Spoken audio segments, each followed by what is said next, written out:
Semana passada nós vimos, e temos visto, através da carta de Coríntios, que diferente de outras cartas de Paulo, por exemplo, como a carta de Paulo aos Romanos ou aos Efésios, onde ele trata especificamente a respeito de doutrina, a respeito de assuntos pertinentes ao reino de Deus, ensinos quanto à salvação, à redenção, à transformação, santificação, todas essas coisas, as bênçãos espirituais nas regiões celestiais. Diferentemente aqui em Coríntio, Paulo, ele escreve, aos Coríntios, ele escreve com um objetivo de apagar pequenos focos de incêndio, responder a questões e problemas que estavam acontecendo dentro daquela igreja. Então ele escreve especificamente direcionando a assuntos que ele fica sabendo por irmãos, que estava acontecendo ali na igreja de Coríntios, e ele responde com a intenção de ajudá-los a resolverem esses problemas. Uma das coisas que nós falamos semana passada, quando Paulo, no capítulo 3, ele diz assim: eu gostaria de tratá-los como pessoas maduras, porém, eu estou tratando-os como crianças, alimentando-os com o leite, quando eu gostaria de dar alimento sólido a vocês. E nós falamos a respeito disso. Não é que os coríntios não estavam se alimentando. A verdade é que eles estavam se alimentando de besteira, vamos dizer assim. Estavam comendo o fast food espiritual. Então eles estavam satisfeitos porque estavam se alimentando, mas a alimentação deles não era boa, não era cheia de nutrientes espirituais. E o resultado daquilo se via no convívio da igreja. O resultado da alimentação deles se via na maneira em que eles estavam vivendo e se comportando uns com os outros. Paulo fala assim: vendo que entre vocês há divisão, inveja, orgulho, não são ainda crianças na fé? E Paulo confronta isso a eles. E nós falamos a respeito disso, da importância de nós estarmos nos alimentando do alimento sólido, da palavra de Deus pura, que vem, nos lava, nos purifica, nos fortalece e nos ajuda a viver da maneira correta, digno do caminhar cristão. Isso só vai acontecer se nós estivermos nos alimentando bem. E aí Paulo fala a respeito disso, ele fala: olha, acaba com essa história de eu sou desse, eu sou daquele. Na verdade, todos nós somos de todos, porque todos nós servimos ao mesmo Senhor. E aí ele começa o capítulo 4 da seguinte maneira: portanto,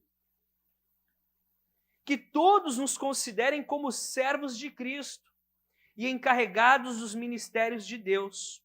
O que se requer destes encarregados é que sejam fiéis.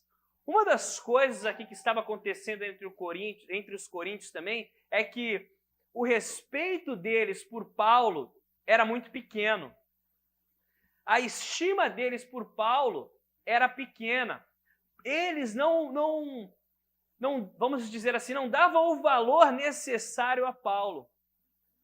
Eles tratavam Paulo como: Paulo, eu nem gosto de Paulo, na verdade, eu gosto mais de Apolo, porque Apolo, sim, fala com grande eloquência, Apolo, sim. Então, eles tinham essas coisas entre eles, e o respeito deles e o carinho deles por Paulo, podemos dizer assim, não era como deveria ser. A estima deles por Paulo não era a que deveria ser. Na verdade, eles muitas vezes até não queriam nem saber de Paulo, nem ouvir falar de Paulo, nem ver Paulo, porque discordavam de algumas coisas.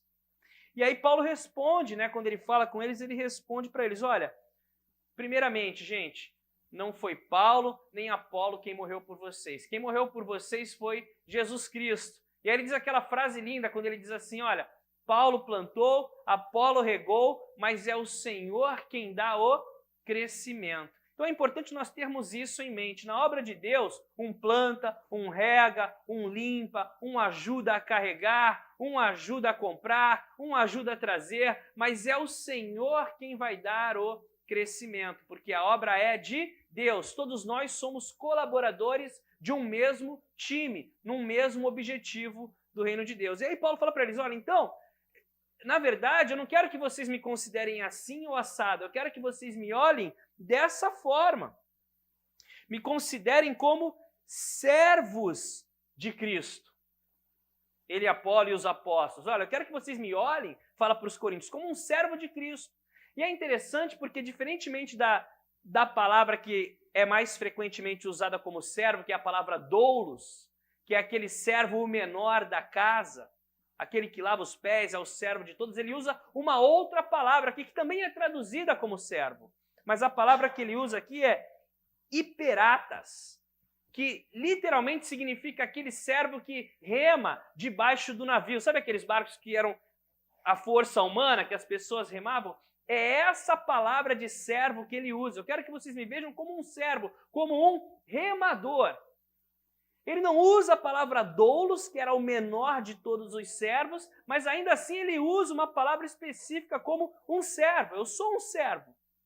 Eu sou aquele que, junto com outros, está remando de acordo com a ordem do Senhor, de acordo com o comando que vem lá de cima, nós vamos remando de acordo com a intensidade. Eu quero que vocês me vejam dessa forma. E também como encarregado. Encarregado, a palavra aqui é a palavra mordomo. Quem é o mordomo? É aquele que é aquele que administra os bens de alguém, a casa de alguém, os bens de alguém. Diante daquela pessoa, o dono, ele é um servo. Mas diante dos outros servos, ele é meio que um líder, porque ele dá ordens aos outros servos da casa como agir. Ele é o administrador, ele é o mordomo. Então ele fala para os coríntios, olha, eu quero que vocês me vejam da seguinte maneira, como um remador e um mordomo, um administrador do quê? Dos mistérios de Deus.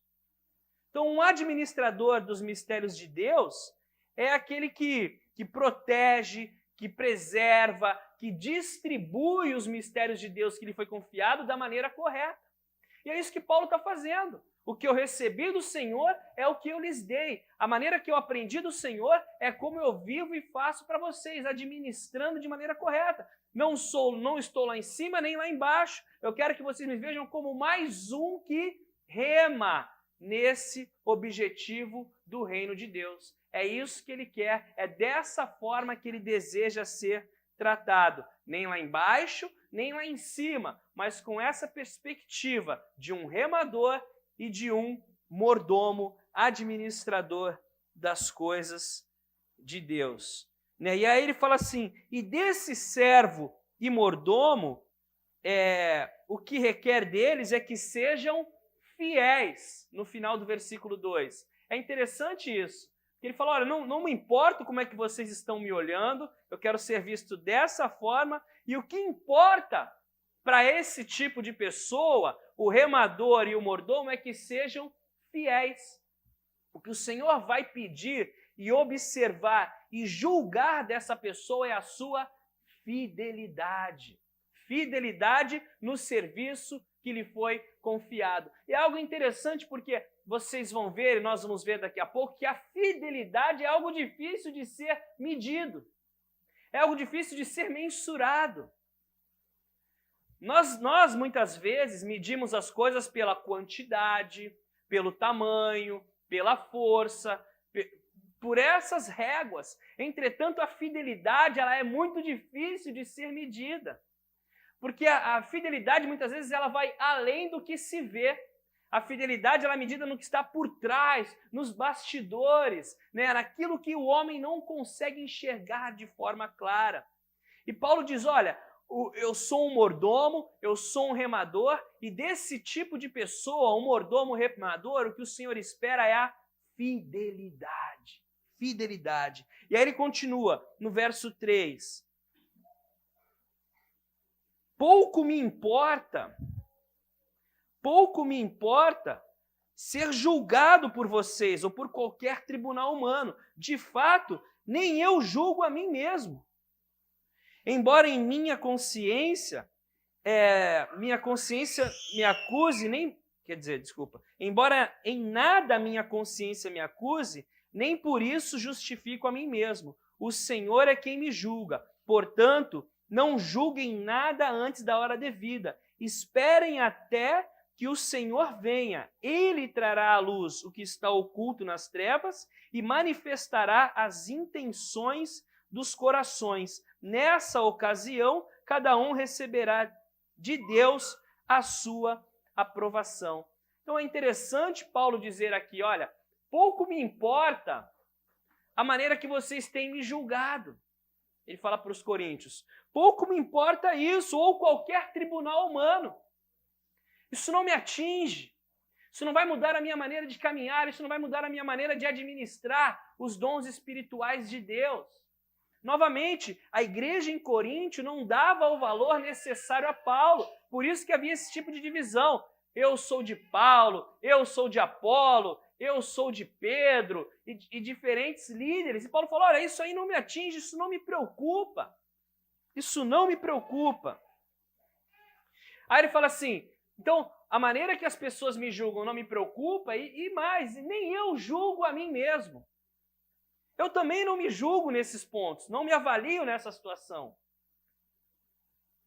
Embora, ele fala assim, embora em minha consciência nada me acuse.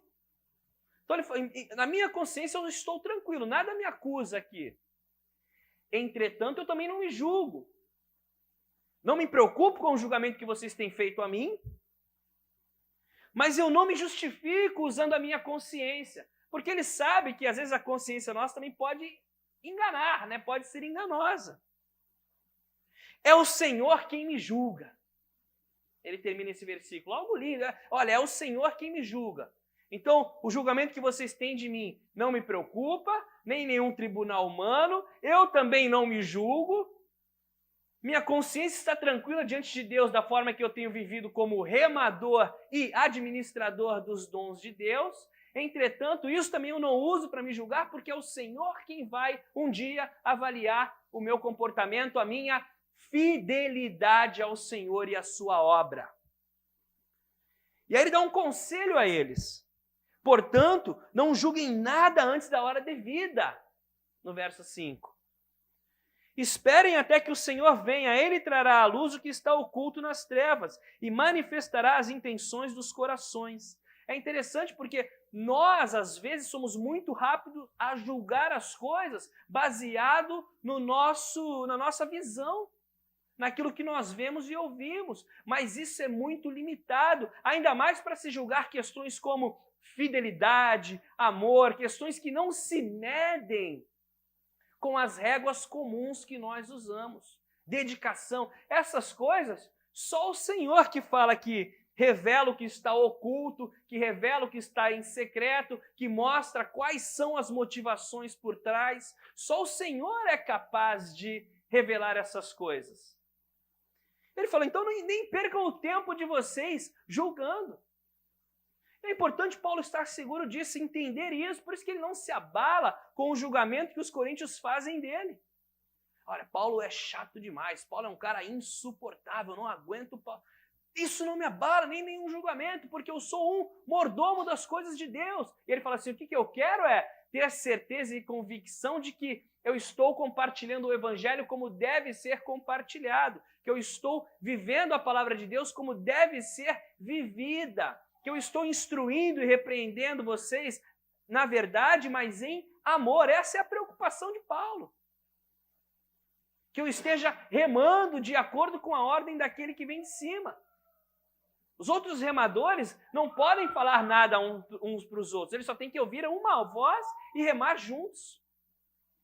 É o que Paulo está fazendo, é o que Paulo está dizendo. Então não julguem antecipadamente, porque só o Senhor é capaz de manifestar as intenções dos corações. Isso é incrível, né? Porque às vezes nós podemos fazer 1 milhão de coisas para Deus, mas na motivação errada, e tudo aquilo, quando for colocado diante de Deus, como nós já vimos no capítulo anterior, pode queimar como madeira, palha e feno. Porque o Senhor, ele não se espanta, nem se impressiona com as quantidades, os números, a força, o resultado. Ele olha aquilo, tá, legal, gostei, mas vamos ver aqui através da motivação do coração, do propósito, da entrega, da vontade, do negar a si mesmo. E aí ele recompensa cada um de acordo com a sua obra. Exatamente, nada mais, nada menos. Todas as coisas são vistas pelo Senhor. Por isso que no reino de Deus, na obra de Deus, quando a palavra diz assim, que a tua mão direita não saiba o que a esquerda fez, porque não precisa realmente, porque o Senhor que vem em secreto os recompensará abertamente. E nada passa aos olhos do Senhor, nada passa desapercebido aos olhos do Senhor. Até mesmo um copo de água que você dá a alguém no alicerce que Paulo colocou, lançou, que nós lançamos, que é o alicerce de Jesus Cristo, desde que você construa sobre esse alicerce, porque tem gente que constrói, por exemplo, a pessoa desvia uma verba pública. E aí, por peso na consciência, ela vai ajudar uma instituição de caridade, porque ela desviou um dinheiro, ela se deu bem, aí ela vai ajudar uma instituição de caridade, vai botar aquele dinheiro ali. O que vai acontecer quando essa obra for colocada diante de Deus? Ela vai queimar, porque o alicerce não é Cristo. O que permanece é o que é feito no alicerce Jesus Cristo, a partir de uma vida transformada por Deus, de uma pessoa que nasceu de novo em Cristo Jesus, que caminha com o Senhor Jesus. O que você faz a partir daí, para a honra e glória do Senhor, isso aí o Senhor vai lá, ó, marcando, acumulando. Esses são os chamados tesouros no céu, que o homem não rouba, a traça não corrói, nem a ferrugem destrói. Tesouro no céu. Por isso que o Senhor diz, não acumulem para vocês tesouro na terra, mas sim tesouro no céu. E aí ele fala tudo isso, né? O Senhor vai aprovar cada um. E aí o verso 6. Irmãos, apliquei essas coisas a mim e a Apolo, por amor a vocês, para que aprendam de nós o que significa não ultrapassem o que está escrito. Assim ninguém se orgulhe a favor de um homem em detrimento de outro. Então ele fala, eu, Apolo, nós aplicamos essas coisas sobre as nossas vidas. Viver como um remador, viver como um mordomo, baseado nas escrituras do Senhor, baseado na palavra. Para que vocês olhem e aprendam o que é correto, a maneira correta de viver o Evangelho. Para que não ultrapassem o que está escrito. O que está escrito, que está revelado nas Escrituras. Como é que nós devemos viver, como é que nós devemos agir. Eles estavam ultrapassando isso.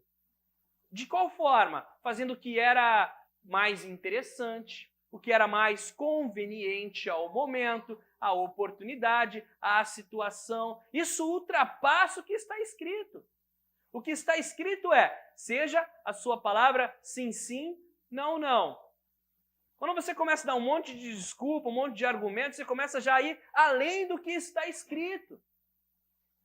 Então ele fala, olha, eu coloquei essas coisas sobre mim, vivi dessa maneira, eu, Apolo, os apóstolos, para que vocês vejam e vivam dessa forma também, e não extrapolem as Escrituras, não extrapolem, não ampliem demais o que deve ser feito e vivido e falado e ensinado e praticado.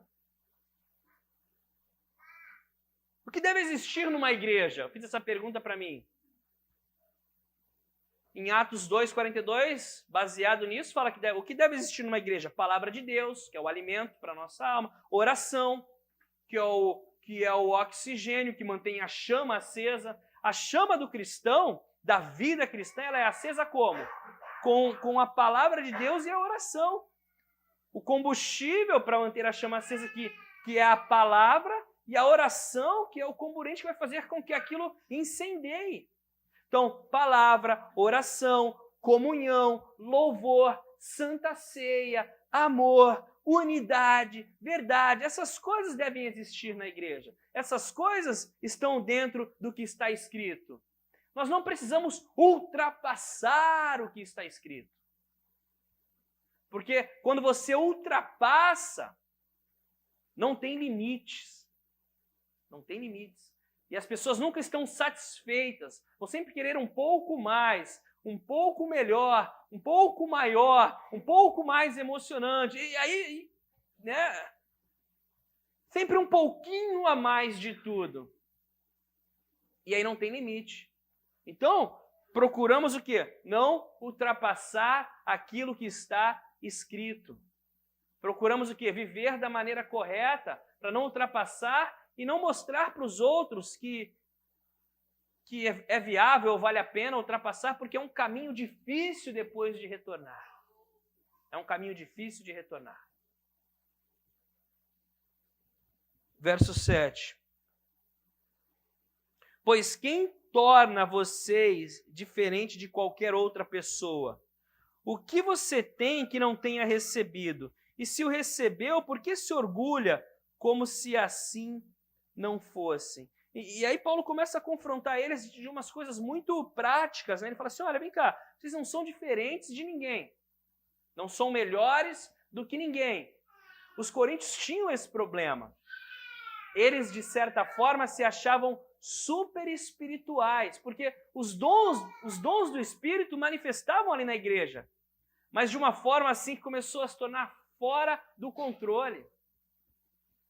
Nós vamos ver no capítulo seguinte que eles estavam tolerando assim as piores abominações de práticas sexuais eram toleráveis dentro da igreja dos coríntios.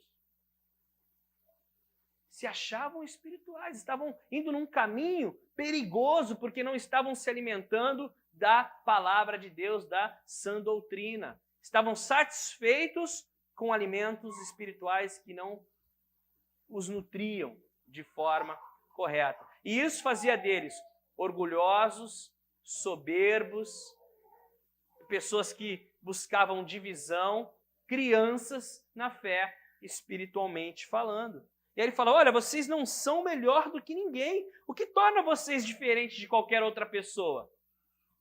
Paulo faz essa pergunta. É muito fácil, pessoal, nós cairmos nessa armadilha. A armadilha da prosperidade nesse mundo. Às vezes as coisas estão indo tudo bem nas nossas vidas, estamos prosperando em todas as áreas das nossas vidas, e aí nós podemos achar que nós somos melhores que outros cristãos. Nós podemos achar que nós somos superiores a outras pessoas. E na verdade não somos. Aos pés da cruz, somos todos pecadores salvos pela graça de Deus. Até mesmo você entendendo isso, para que você não olhe para alguém e se coloque lá embaixo, inferiorizado. Poxa, olha, esse cristão, essa irmã, esse sim é maravilhoso e eu não sou nada. Não! E olha o que Paulo está falando. Olha, eu quero que vocês tenham uma visão equilibrada de mim. Que nós temos uma visão equilibrada de nós mesmos. Uma visão equilibrada uns dos outros. Todos nós estamos aqui porque nós precisamos da graça de Deus sobre as nossas vidas. Nós precisamos do amor de Cristo que nos constrange, que nos transforma. Todos nós estamos aqui por isso.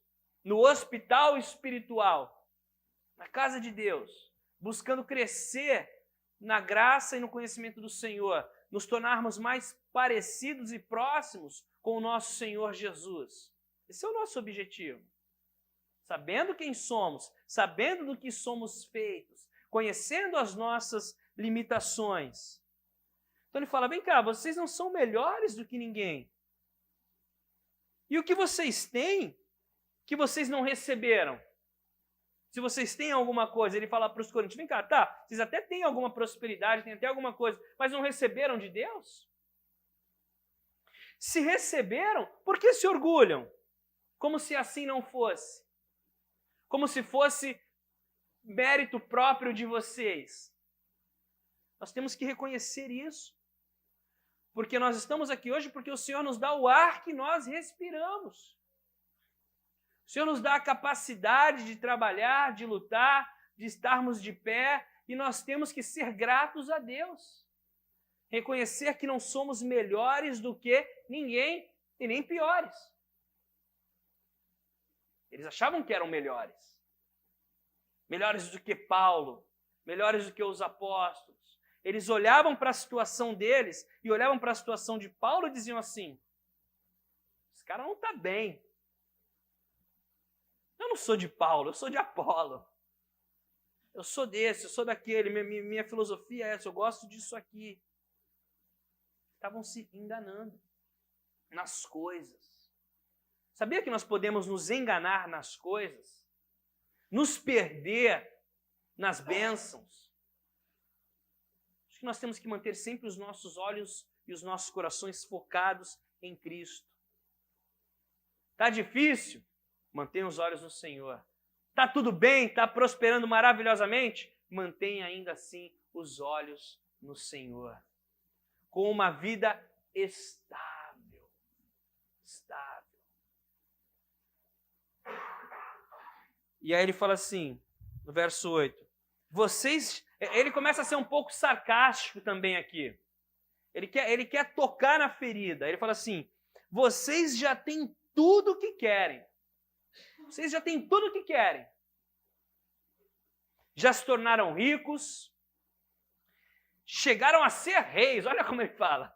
Vocês já têm tudo o que vocês querem, os coríntios, ricos. Olha, vocês já chegaram a ser reis. Mas sem nós, os apóstolos. Como eu gostaria que vocês realmente fossem reis, para que nós também reinássemos com vocês. Vocês estão reinando no mundinho de vocês. Nós não estamos reinando com vocês. Isso fala muito com uma coisa que eu vivo e creio muito na minha cabeça, sabe? No meu coração, de que é bom que as coisas estejam indo muito bem conosco. Ninguém gosta de sofrer. Todo mundo gosta de ter uma vida próspera e boa. Mas é importante nós entendermos que, se nós estivermos numa situação dessa, basta olharmos para o lado, que nós vamos ver dezenas, centenas, milhares de pessoas que não estão. E aí a condição delas deve nos mover a mantermos a humildade e, de alguma forma, abençoarmos e ajudarmos e servirmos essas pessoas. Para que não venhamos ouvir como os coríntios ouviram de Paulo. Vocês já são reis, mas como eu gostaria que realmente fossem reis para que eu pudesse estar reinando contigo. Ser rei e reinar sozinho não faz sentido. No reino de Deus, todos nós reinaremos juntos com o Senhor. Não faz sentido eu estar... Entendam bem o que eu quero dizer e vocês estão entendendo. É bom eu estar bem, mas eu não posso permitir que isso tire os meus pés do chão. Eu não posso permitir que isso tire os meus olhos da realidade do mundo que nos cerca. Que basta você falar com o seu vizinho, que você já vai ouvir uma história triste, que você já vai ficar comovido, você já vai ver uma oportunidade de serviço, de colocar o amor de Deus em prática. Não se feche como os coríntios se fecharam. Porque me parece que Deus, aí ele continua no verso 9, nos colocou a nós, os apóstolos, em último lugar, como condenados à morte. Os coríntios estão bem, mas nós, os apóstolos aqui, parece que, lá atrás, condenados à morte. E eles estavam vivendo uma grande perseguição nessa época. Viemos a ser um espetáculo para o mundo. A palavra aqui, espetáculo, vem da origem, é a palavra que dá origem à palavra teatro. Quando os cristãos eram lançados aos leões, perseguidos, queimados vivos como tochas humanas, perseguidos por sua fé. E Paulo está falando, olha, não faz sentido, não tem como vocês estarem no conforto do reino espiritual de vocês, enquanto nós estamos aqui como um espetáculo para o mundo. A última colocação. Espetáculo diante de anjos e de homens. E aí o verso 10. Nós somos loucos por causa de Cristo, mas vocês são sensatos em Cristo. Quem prega o evangelho, o que ele fala? A loucura do evangelho. Então Paulo ele sempre foi um mordomo fiel ao que lhe foi dado, um administrador fiel do que lhe foi dado. Então, quando você proclama, quando você vive, quando você revela quem você é, você vai ser tido como um maluco da fé cristã. O Jesus Freak, né? O maluco de Jesus ali. Mas eles se poupavam disso. Então eles pareciam os sensatos de Cristo. Não se metiam em nada, não falavam de nada, não confrontavam nada, toleravam tudo.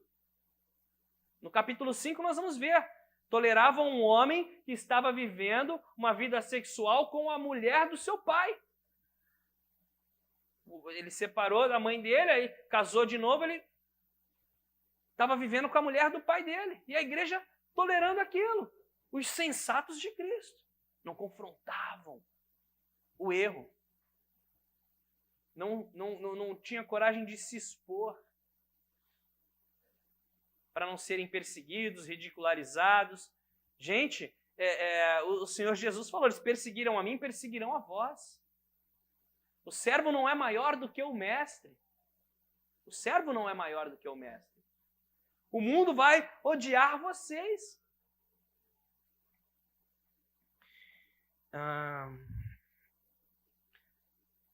Nós somos fracos, mas vocês são fortes. Paulo, né, tá fraco. Vocês são respeitados, mas nós somos desprezados. Desprezado, fraco. Os coríntios não. Fortes, respeitados. Todo mundo queria estar em volta deles. Será que em alguma maneira eles estavam comprometendo na sua caminhada espiritual, na sua caminhada com o Senhor? Com certeza. Com certeza. Até agora estamos passando fome, sede e necessidade de roupas. Estamos sendo tratados brutalmente, não temos residência certa e trabalhamos arduamente com as nossas próprias mãos. Quando somos amaldiçoados, abençoamos. Quando perseguidos, suportamos. Quando caluniados, respondemos amavelmente. Até agora, nos tornamos a escória da terra, o lixo do mundo. A verdade é essa aqui, pessoal. Enquanto vocês estão aí no bem bom, numa falsa segurança espiritual, a realidade ao seu redor é essa. A realidade é essa. Que confrontação, né, que ele dá aos coríntios. E aí ele fala assim, no verso 14, não estou tentando envergonhá-los ao escrever essas coisas, mas procuro adverti-los como a meus filhos. Ele fala, eu estou colocando tudo isso aqui para vocês, não é para envergonhar vocês, não. Na verdade, Paulo não estaria ganhando nada se o objetivo dele fosse apenas envergonhar os coríntios. É igual aquela situação, né? Eu preciso falar umas verdades para alguém. E aí você chega e blá, blá, blá, blá, blá, blá, descarrega as verdades. Aí a pessoa vai ouvir tudo aquilo e vai falar, acabou? Acabei. Tchau. E acabou. Não acontece nada, só se constrói uma barreira ainda maior entre as pessoas. Então esse não é o objetivo de Paulo. Paulo não quer descarregar as verdades. Ele está falando verdade, mas a verdade em amor. Diferente dos coríntios, ele não está fugindo do assunto que deve ser tratado. Não está fugindo da realidade. Muitas vezes nós queremos fazer isso.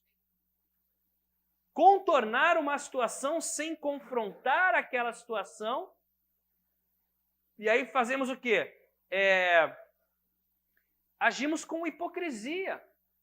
O amor sem a verdade. É a bondade, é o amor, mas sem a verdade. Não, Paulo está falando a verdade em amor. Ele sabe que vai constranger. Ele sabe que vai machucar eles ouvirem essas palavras. Ele sabe que vai confrontar. Mas ele falou, olha, o meu objetivo não é esse.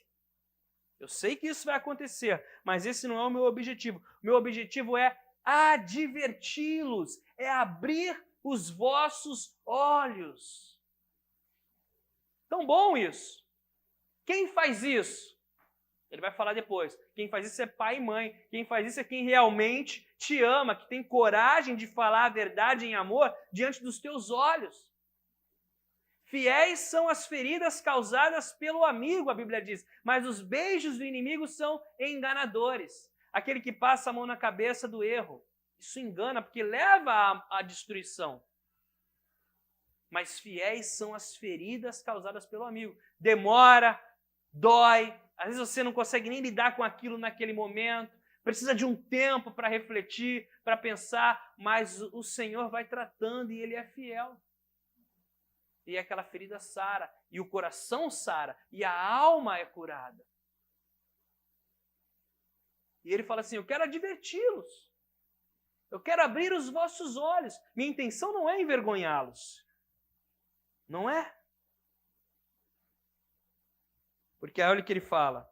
Embora possam ter 10.000 tutores em Cristo, vocês não têm muitos pais. Pois em Cristo Jesus, eu mesmo os gerei por meio do Evangelho. Ele está falando como um pai mesmo. Olha, vocês podem ter 1.000 tutores. Pessoas que se importam com vocês até o assunto que eles tratam com vocês. Mas com a tua vida, com a vida daqueles que estão ao teu redor, da tua geração, é o pai, é a mãe, é aquele irmão que tem esse carinho gerado por Deus, o amor ágape, que fala no olho, que não tem medo de dizer a verdade em amor. Não tem medo de dizer a verdade em amor. Nós precisamos disso. É o que Paulo está fazendo. Não quero envergonhá-los, não quero criar uma barreira entre nós, eu quero adverti-los. Meu coração não é um de um professor de um instrumento musical, ou de uma matéria, de oratória, de literatura. Não, o meu coração é de um pai e de uma mãe. Não é de um tutor de etiqueta, de como se postar, de se portar entre as pessoas. Não, é o coração de um pai e de uma mãe. Aquele que não dorme enquanto o filho não chega. Aquele que não descansa enquanto não vê o filho tranquilo, sossegado, em paz. É esse coração. Quantos de nós já fomos confrontados com a verdade em amor, de forma que nós... você quer me constranger? Não, não quero te constranger. A intenção não é constranger, é advertir. Portanto, suplico-lhes que sejam meus imitadores. Ele fala, eu amo vocês, não vivam como reis no mundinho de vocês, enxerguem a realidade. Eu quero que vocês me tratem como um remador e como um mordomo das coisas do Senhor. Tudo bem se alguns não gostam de mim, não tem problema, isso não me incomoda. Eu quero que vocês me respeitem e suplico que vivam como meus imitadores. Porque Paulo dizia, sigam-me como eu sigo a Cristo. Imitem a minha conduta como eu imito a conduta de Cristo. E aí ele fala assim, por essa razão, eu lhes estou enviando Timóteo, meu filho amado e fiel no Senhor. Que razão? Para ter alguém como exemplo certo para eles. Paulo ficou 18 meses ali entre os coríntios. 1 ano e meio entre eles. Ensinou muita coisa, mas no tempo que ele se afastou, muita coisa aconteceu, pessoas começaram a construir com madeira, palha, feno, muita coisa entrou na igreja e eles começaram a tomar um caminho diferente. Paulo começou a ver os frutos no relacionamento entre eles, na maneira deles viverem, na maneira deles falarem, agirem. Ele fala, não, esse caminho não é bom, sejam meus imitadores, vou enviar Timóteo, que é um cara que eu confio, que é um cara que caminhou comigo, que segue ao Senhor Jesus. para que ele os instrua, para que ele os ajude. Filho amado e fiel no Senhor. Timóteo é um filho amado e ele é fiel no Senhor. Se ele fosse apenas um filho amado, Paulo tinha filhos amados que não eram fiéis no Senhor. Não serviria para essa missão. Mas Timóteo era um filho amado e ainda assim fiel no Senhor.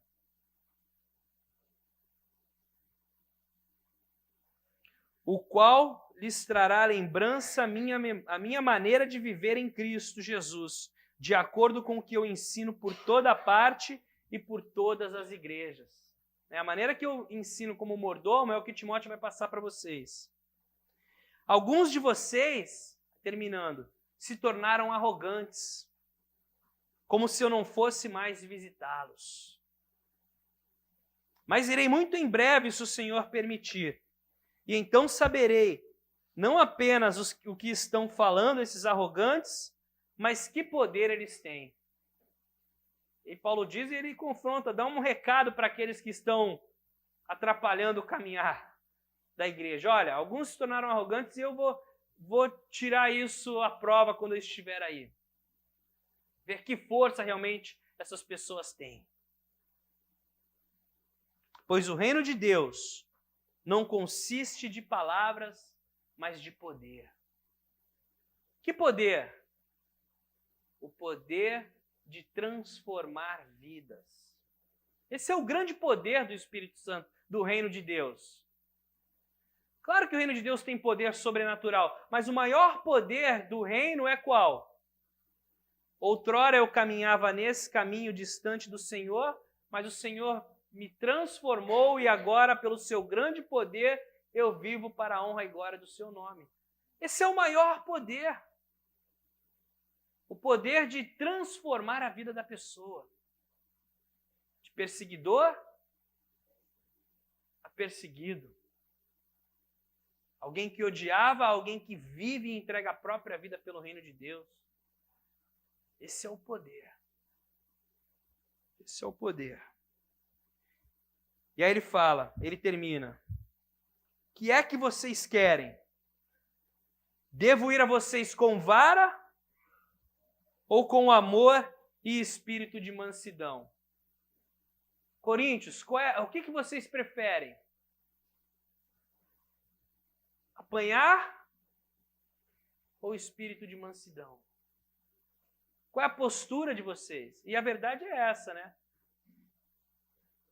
O pastor sempre me falava, a gente vai ver, quando eu ia fazer um aconselhamento, alguma coisa, ele fala, Alexandre, como é que é? Eu preciso lembrar para não... Lembrei agora, não quero... Mas ele falava assim, a gente vai agir de acordo com a atitude da pessoa. Se a pessoa vier humilde, quebrantada, nós agimos em amor. Mas se a pessoa vier orgulhosa, soberba, nós vamos com a vara. E aí é isso que Paulo está dizendo. Coríntios, o que vocês querem? Como vocês desejam que eu me apresente a vocês? Com a vara ou com amor e espírito de mansidão? No final, tudo é amor. Porque a Bíblia fala, né, que o filho não legítimo, o bastardo, é aquele que não é corrigido, que não tem amor. Mas o filho legítimo é disciplinado, é corrigido. É corrigido pelo pai, pela mãe, pela família. O que é largado, não tem ninguém que se preocupe com ele.